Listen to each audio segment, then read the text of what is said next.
In today's video, we're going to look at a concept within version control to work efficiently on real projects. It is a concept that is not new, but it is powerful, and you need to know about it if you want to grow in your career as a software developer. We often forget that there's much more on this job than just writing code. It also involves working with other people. And one of the biggest bottlenecks in a workflow is actually the waiting game.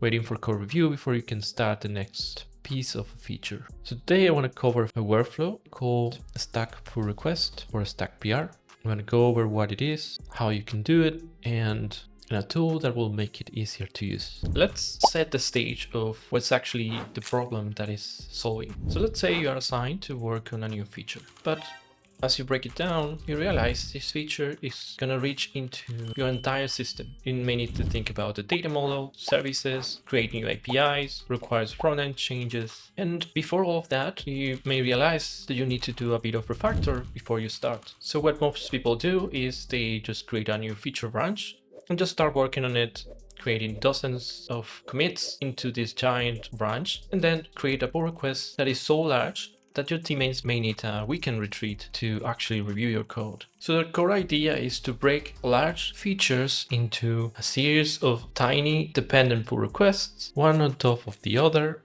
each small enough that can be tested and reviewed independently and merged in the proper order, making the process of code review easier for your team, and you also get higher quality feedback. Let's say I want to add a feature to share bookmarks with other people, and I can separate that feature into different layers that change will touch. So we're going to start with the data model. So I'm going to create a new branch from develop for the share feature to work on the data model for it. So work on that change, and once I'm done, I'm going to add the files that I changed and then commit. Going to add a proper commit message, feature share, and this is adding the data model, and then I can push the change. When that is pushed, I can then create a pull request and share that with the team immediately.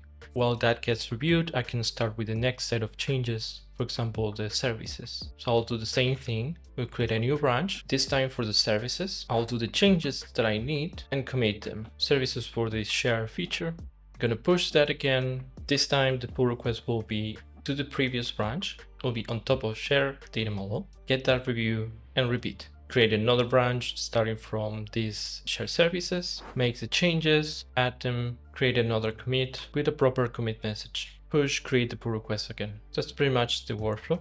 Now, as you may realize, this manual workflow may lead to multiple problems. Let's say I get a review on my first PR and I need to do changes on it. I'll need to go to my first PR, make the change in that PR, commit the changes, push it again, and now I need to go to each of the pull requests on top of this and revise them.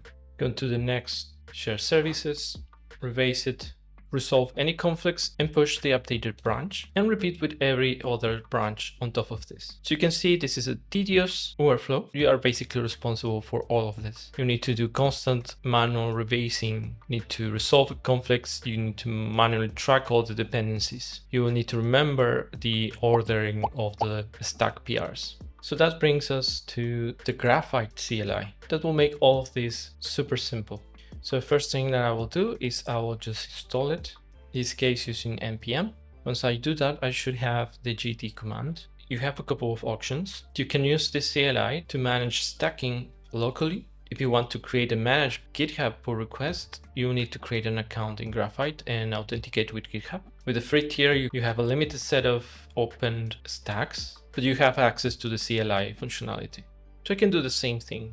Let's say I make the data model changes. Instead of git commit, I can do gt create, A, so it commits every updated file, and M to create a message for it. This will be for the feature share, and it will create the data model. So I create enter, and the first time I do this, it will ask me to set up and select my trunk branch. Well, in this case, it's just a base branch, so it is develop. So you can see it created a branch for my commit message. So I can push this, I can create a pull request, same as always. This will be against develop, share it to get it reviewed. Now I can work on the next set of changes on the services. Once I'm done, I can do gt create again, do another commit. In this case, create services, And it created a new branch for me. It's called create services instead of data model. Gonna push again, gonna create a pull request based on the previous one.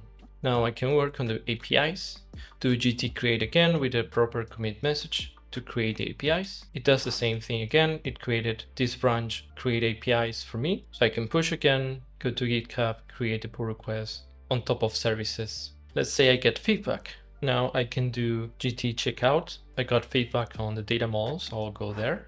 I'll make the change requested in the data model. And instead of GT create, I will do GT modify. Make sure to select all the changes, hit enter, and it created a git amend on my current branch and then restack all of the other branches for me. If I want to sync that to GitHub, I'll need to do git push force on all of the branches of my stack PRs. Or if I have the integration with Graphite, for each time I create a new stack, I will just do git GT submit. So it creates the pull request for me. And if I modify something, I will do git sync and it will update all the branches in GitHub for me. I actually want to give that a try. So I'll go to the first PR. It is telling me the branch is not yet submitted. So I'll try GT submit. And it's asking me to activate my Graphite CLI. So I'll do that. Log in with GitHub. I'll authorize that. I'll install it only in my repository. So I'll select bookmarks, sync repository. Gave me a command to set it up. So once I have that set up, I can do GT submit again. And it detected that I also have services and APIs.